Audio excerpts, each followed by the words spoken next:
গত পর্বে আমরা দেখেছিলাম অ্যাবেল আর বাকিরা ডানজিয়ন এক্সপ্লোর করতে এসে এক জায়গায় পৌঁছাতেই হঠাৎ অন্য কোথাও টেলিপোর্ট হয়ে যায়। অন্যদিকে ক্লিভের দল, যারা সবার আগে এগিয়েছিল, চারপাশ সতর্কভাবে পরীক্ষা করছিল। ক্লিভ সবাইকে সাবধান করে দেয়, কারণ যে কোনো সময় আক্রমণ আসতে পারে। তখন এক সঙ্গী প্রশ্ন তোলে, আমরা কি গেটটা ছুঁয়েছিলাম বলেই এখানে টেলিপোর্ট হয়েছি? ক্লিভ ভেবে বলে, সম্ভবত তাই। আগে ধারণা ছিল গ্রেট টাইডবোর্ডের দানবগুলো 38তম ফ্লোরের পর থেকে এসেছে, কিন্তু এখন মনে হচ্ছে সেটা ভুল। হয়তো দানবগুলো এই গেটের ভেতর থেকেই বেরিয়ে এসেছে, যেখান থেকে আমরা টেলিপোর্ট হয়ে এসেছি। এই চিন্তায় ক্লিভ উত্তেজিত হয়ে ওঠে। সে ভাবে, যদি টাইডবোর্ডের রহস্য উদ্ঘাটন করতে পারে তবে তার নাম ছড়িয়ে পড়বে, প্রমোশনও নিশ্চিত। ঠিক তখনই সামনে থেকে কিছু একটা তাদের দিকে এগিয়ে আসতে দেখা যায়। এদিকে নাতালিয়া জানতে পারে নিচে নামা অ্যাডভেঞ্চারারদের রিডিং হঠাৎ অদৃশ্য হয়ে গেছে। কিছুক্ষণ পর দেখা যায় সবাই 40তম লেয়ারে পৌঁছেছে, কিন্তু মুহূর্তেই রিডিং আবার উধাও হয়ে যায়। এ সময় এক ব্যক্তি এসে জিজ্ঞেস করে, এখানে দায়িত্বে কে? একজন এগিয়ে বলল, আমি ইনচার্জ। লোকটি পরিচয় দেয়, আমার নাম ক্রিস্টোফার, আমি কলেজ অব ম্যাজিক থেকে এসেছি। রাজাধিরাজের আদেশে এই তদন্ত পরিচালনা করছি। ডানজিয়নের ভেতরে কি কোনো অস্বাভাবিক কিছু ঘটছে? সে বুঝতে পারে কিছু লুকানো হচ্ছে, তাই জানায় কিছুক্ষণ আগে তার সঙ্গে থাকা অ্যাডভেঞ্চারাররাও ডানজিয়নে ঢুকে হঠাৎ তার চোখের সামনে থেকে মিলিয়ে গেছে। নাতালিয়া বলে, আমাদের অ্যাডভেঞ্চারারদের রিডিংও একইভাবে অদৃশ্য হয়েছে। ক্রিস্টোফার গম্ভীর স্বরে বলে, তাহলে সবাই নিখোঁজ। তারা জানায় 10ম ফ্লোর থেকে রিডিং হারিয়ে যায়, আর একবার মাত্র 40তম ফ্লোরে দেখা গিয়েছিল। ক্রিস্টোফার জিজ্ঞেস করে, সেই রিডিং কোথায় ধরা পড়েছিল?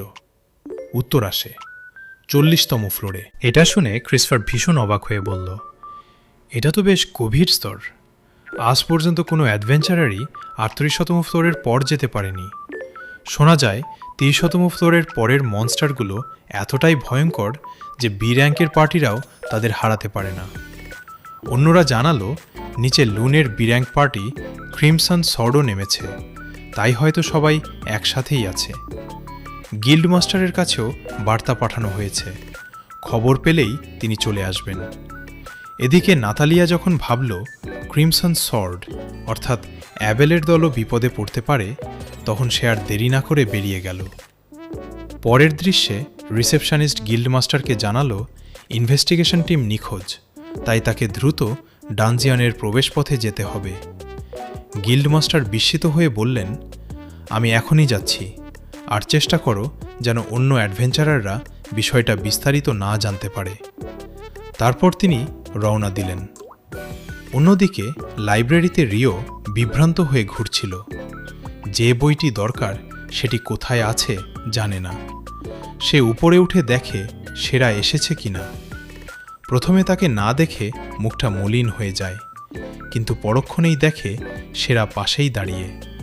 সেরা জিজ্ঞেস করল, তুমি কি আমাকে খুঁজছিলে? রিও বলল, হ্যাঁ, অতীতে ঘটে যাওয়া ইক্লিপস আর গ্রেট টাইটাল বোর্ডের রেকর্ড দরকার, কিন্তু কোথায় পাবো জানি না। সেরা হেসে বলল, আমি জানি, তোমাকে সাহায্য করি। সাহায্য করতে করতে সে জিজ্ঞেস করল, তোমার কি মনে হয় ইক্লিপস আর গ্রেট টাইটাল বোর্ডের মধ্যে কোনো সম্পর্ক আছে? রিও বলল, হ্যাঁ, আমারও তাই মনে হচ্ছে। সেরা জানালো, 2 দিন আগেও একটি ইক্লিপস হয়েছিল, আর তারপরেই গ্রেট টাইটাল বোর্ড। আসলে সবসময়ই গ্রেট টাইটাল বোর্ডের আগে ইক্লিপস ঘটে, তবে এবারটা ছিল পূর্ণ ইক্লিপস, পুরোপুরি গ্রহণ, যা আগে কখনো হয়নি। রিও গম্ভীর স্বরে বলল, তাহলে কি সব কিছুই পরস্পরের সঙ্গে জড়িত? সেরা ধীরে মাথা নেড়ে বলল, হ্যাঁ, অসম্ভবও নয়। যাই হোক, আমি আগেই সব কিছুর উপর তদন্ত করে ফেলেছি, তবে জানতে চাই তোমার কিভাবে মনে হলো যে ঘটনাগুলোর মধ্যে কোনো সংযোগ থাকতে পারে? রিও শান্তভাবে বলল, ওটা তো এমনিই ভেবেছিলাম, কিন্তু মনে মনে সে ভাবল, এক্লিপসের ভেতরে আর্কোমানার সঙ্গে লড়াইয়ের কথা তো বলা যায় না। কিছুক্ষণ পর সে জিজ্ঞেস করল, ম্যাজিক স্টোনের রং সম্পর্কে তোমার কিছু জানা আছে? সারা বলল, কোনো মনস্টার যত বেশি দিন বেঁচে থাকে তার ম্যাজিক স্টোন তত উজ্জ্বল আর গাঢ় হয়। রিও মাথা নেড়ে বলল, আমিও এমনটাই শুনেছিলাম, তাই গ্রে টার্টল বোর্ডে সংগ্রহ করা মনস্টারদের ম্যাজিক স্টোন নিয়ে ভাবছিলাম, ওগুলো বেশ ফ্যাকাশে ছিল। সারা চিন্তিত মুখে বলল, ফ্যাকাশে মানে তারা সম্প্রতি স্পন হয়েছে। রিও ভ্রুকুচকে বলল, কিন্তু গবলিন জেনারেল আর কিং এত শক্তিশালী মনস্টারদের স্টোনও ফ্যাকাশে ছিল। তারা একসাথে হঠাৎ স্পন হলো কিভাবে? নাকি কৃত্রিমভাবে তৈরি? সারা ধীরস্বরে বলল, সেটাও সম্ভব। রিও বিস্মিত হয়ে জিজ্ঞেস করল, তুমি কি আগে থেকেই জানতেও? সারা বলল, হ্যাঁ, আগের গ্রে টার্টল বোর্ড নিয়েও আমি তদন্ত করেছিলাম, তখনও একই রং ছিল। রিও হতভম্ব হয়ে বলল, এরকম রেকর্ডও আছে? সারা হালকা হাসল, আছে, যদিও অবস্থা খুব ভালো নয়। পড়তে চাও? রিও দৃঢ়ভাবে বলল, অবশ্যই, তাহলে আমার সঙ্গে এসো। অন্যদিকে অ্যাবেল ও তার দল চারপাশে তাকিয়ে বিভ্রান্ত হয়ে বলল, আমরা কোথায় এলাম? দাদাজি গম্ভীরভাবে বললেন, মনে হচ্ছে ডানজিয়নের অন্য কোনো ফ্লোরে, বা সম্পূর্ণ অন্য কোথাও। আমাদের জোর করে টেলিপোর্ট করা হয়েছে। তিনি জিজ্ঞেস করলেন, যন্ত্রগুলো ঠিক আছে? একজন বলল, হ্যাঁ, হয়তো সারফেস টিম আমাদের অবস্থান পেয়ে গেছে। লিন উচ্ছ্বসিত হয়ে বলল, তাহলে নিশ্চয়ই সাহায্য আসবে। দাদাজি ধীরস্বরে বললেন, আমি নিশ্চিত নই, বাতাসে কিছু অস্বাভাবিক লাগছে। তিনি রিয়াকে জিজ্ঞেস করলেন, তোমার কিছু মনে পড়ছে? রিয়া চারপাশ দেখে বলল, এটা সেঞ্চুরি স্কোয়ারের ভেতরের মতো লাগছে। রেবেল চমকে উঠে বলল, সেঞ্চুরি স্কোয়ার? ওটা কি সেই স্পেল নয় যা কেবল উচ্চ র্যাঙ্কের পৃষ্ঠায় কাস্ট করতে পারে? তোরিয়া বলল, হ্যাঁ, এটা এক ধরনের আলটিমেট ডিফেন্সিভ ম্যাজিক, যাকে ডিভাইন মিরাকলও বলা হয়। শোনা যায় এই স্পেলের প্রোটেকশন এতটাই শক্তিশালী যে সব ম্যাজিক্যাল আর ফিজিক্যাল আক্রমণই এতে প্রতিহত হয়। জোসনের রেবেল গম্ভীর কণ্ঠে বলল, তুমি যদি এমনটা অনুভব করো, তাহলে আমরা নিশ্চয়ই কোনো ব্যারিয়ারের ভেতরে আটকা পড়েছি।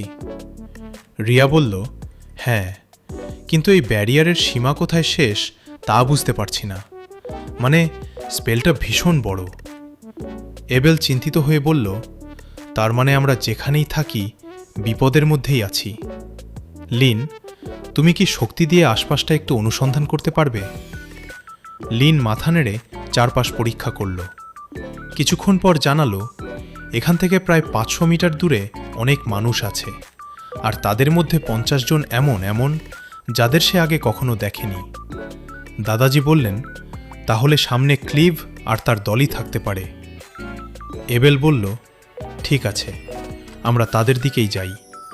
সবাই একসঙ্গে থাকাই ভালো। দৃশ্য পাল্টে গিল্ড মাস্টারকে দেখা গেল। তিনি উপরের দলে পৌঁছে জানতে পারলেন সব অ্যাডভেঞ্চারার 40তম ফ্লোরে পৌঁছেছে।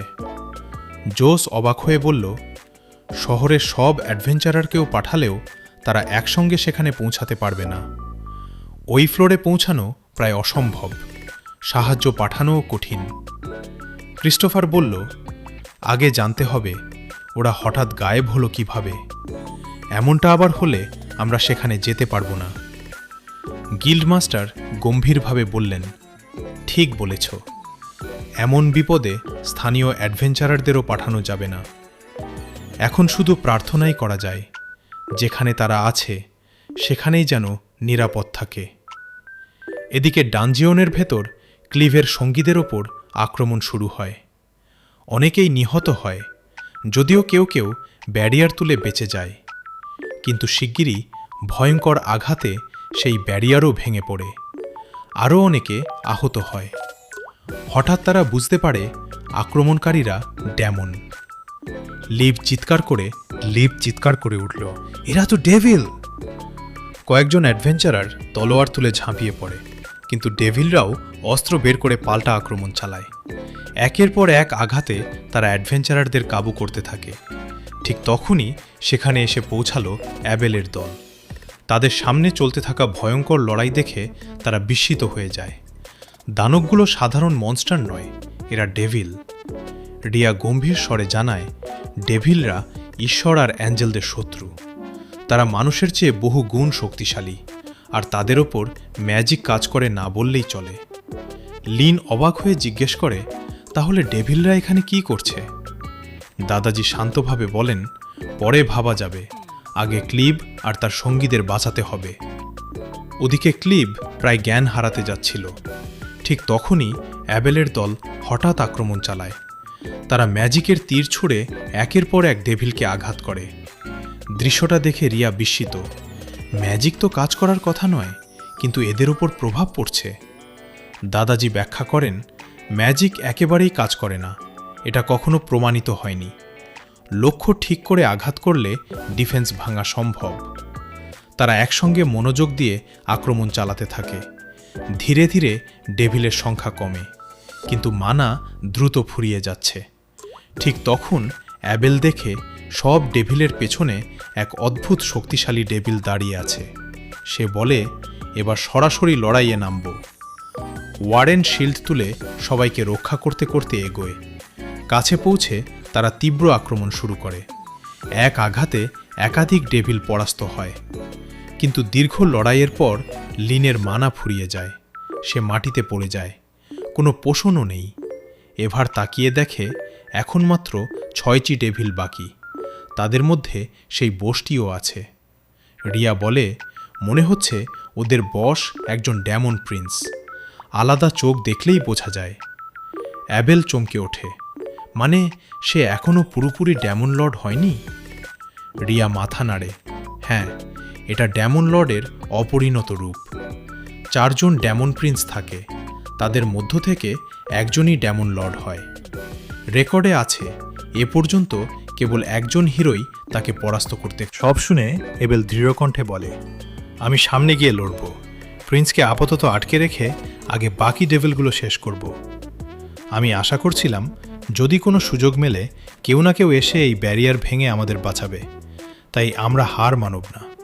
এ কথা বলেই এবেল একাই সামনে এগিয়ে যায়। 2 ডেভিলের আক্রমণ এড়িয়ে মুহূর্তেই তাদের শেষ করে দেয়। ঠিক তখনই ডেমন প্রিন্স হঠাৎ আক্রমণ করে, এবেলের পার্টি মেম্বারদের পেছনে ঠেলে দেয়। দেখে এবেল বুঝে যায় প্রিন্স তার সঙ্গে একাই লড়তে চায়। এবেল প্রস্তুত হয়। হঠাৎ প্রিন্স টেলিপোর্ট করে চোখের পলকের সামনে এসে এক আঘাতে তাকে দূরে ছিটকে ফেলে। এবেল বুঝে যায় এই ডেমন প্রিন্স ভীষণ দ্রুত আর অস্বাভাবিক শক্তিশালী, তাকে হারানো প্রায় অসম্ভব। তখন ক্লেইভ ও অন্যরা একসঙ্গে আক্রমণ শুরু করে, কিন্তু তাদের স্পেল তার গায়ে লাগলেও কোনো প্রভাব ফেলে না। সবাই বুঝে যায় ম্যাজিক দিয়ে তাকে হারানো যাবে না। এরই মধ্যে বাকি ডেভিলরাও ঝাঁপিয়ে পড়ে। ব্যারিয়ার ভেঙে যাওয়ায় ক্লেইভ ও অন্যরা আহত হয়, আর যারা বেঁচে ছিল তারা পালাতে শুরু করে। এই দৃশ্য দেখে রিয়ার চোখে জল আসে। সে বুঝতে পারে এবার হয়তো কেউই বাঁচবে না। তবু এবেল হার মানে না। প্রিন্স যখন তার দিকে ধেয়ে আসে, সে নিজের সবচেয়ে শক্তিশালী skill, sword skill zero turn ব্যবহার করে বজ্রগতিতে পাল্টা আঘাত হানে। কিন্তু প্রিন্স সহজেই তা এড়িয়ে উল্টো আঘাতে তাকে গুরুতরভাবে আহত করে। এবার এবেলের শক্তি প্রায় শেষ, দাঁড়াতেও পারে না। পার্টি মেম্বারদের কাছে ক্ষমা চাইতে থাকে। ঠিক তখনই প্রিন্স শেষ আঘাত হানতে সামনে আসে। রিয়া ভয়ে চিৎকার করে ওঠে। হঠাৎ 1 ফোঁটা পানি মাটিতে পড়ে। পর মুহূর্তেই ভেঙে যাওয়া ব্যারিয়ারের মাঝখানে হাজির হয় রিও। রিওকে দেখে এবেল অবাক হয়ে বলে, তুমি এখানে কি করছো? রিও শান্ত গলায় জবাব দেয়, অবশ্যই তোমাকে বাঁচাতে এসেছি। মনে হচ্ছিল তুমি ঠিকমতো দাঁড়াতেই পারছো না। কখনো ভাবিনি তোমাকে এভাবে মৃত্যুর দ্বারপ্রান্তে দেখব। তোমার আরও ট্রেনিং দরকার। এই কথা শুনেই অ্যাবেল দাঁড়িয়ে উঠে বলে, চুপ করো, আমার শুধু পা পিছলে গিয়েছিল, আর কিছু নয়। হঠাৎ রিওকে সেখানে দেখে সবাই অবাক হয়ে যায়। সে এখানে কেন? রিও অ্যাবেলের দিকে তাকিয়ে বলে, অনেকেই তোমাকে নিয়ে চিন্তিত, চলো এখন ফিরে যাই। অ্যাবেল শান্ত গলায় বলে, আমিও ফিরতে চাই, কিন্তু তার আগে এই মনস্টারগুলোকে হারাতে হবে। রিও এগিয়ে এসে বলে, ওদের আমি সামলে নেব, তোমার আপত্তি তো নেই? অ্যাবেল তৎক্ষণাৎ থামিয়ে দেয়। থামো, তুমি ওকে হারাতে পারবে না, ও একটা ডেমন প্রিন্স। রিও ভ্রু কুচকে বলে, ডেমন প্রিন্স মানে ডেমন লর্ডের ছেলে? এত দুর্বল একটা লোক কিভাবে? অ্যাবেল গম্ভীর স্বরে জানায়, ডেমন প্রিন্স আসলে ডেমন লর্ডের অপরিণত রূপ, তারা ভীষণ শক্তিশালী। রিও হালকা হেসে বলে, তাহলে মেনে নিলাম সে ডেমন লর্ডের ছেলে, তাই বুঝি এত দুর্বল? এ কথা শুনে অ্যাবেল বিস্মিত হয়। তুমি ওকে দুর্বল বলছো কেন? ও মোটেও দুর্বল নয়। রিও নির্লিপ্ত ভঙ্গিতে সামনে এগোতেই ডেভিলরা একসাথে আক্রমণ করে, কিন্তু সে আইস সাইকেল দিয়ে সব আক্রমণ ঠেকিয়ে দেয় এবং ওয়াটার জেট ব্যবহার করে এক আঘাতেই ডেভিলদের দ্বিখণ্ডিত করে ফেলে। এই দৃশ্য দেখে ডেমন প্রিন্সও হতবাক হয়ে যায়। রিও ধীরে ধীরে তার সামনে এসে দাঁড়ায়, চোখে চোখ রেখে ঠান্ডা গলায় বলে, এভাবে আমার দিকে তাকিয়ে থাকা বন্ধ করো। তারপর তলোয়ার বের করে ঘোষণা করে, ডেমন লর্ডের পুত্র, এসো, এখানেই এই যুদ্ধের শেষ হোক। এভাবেই এপিসোডটির সমাপ্তি। আশা করি এপিসোডটি ভালো লেগেছে। ভালো লাগলে লাইক করো, আর নতুন হলে সাবস্ক্রাইব করতে ভুলো না। পরের ভিডিওতে আবার দেখা হবে। ততক্ষণ পর্যন্ত বিদায়।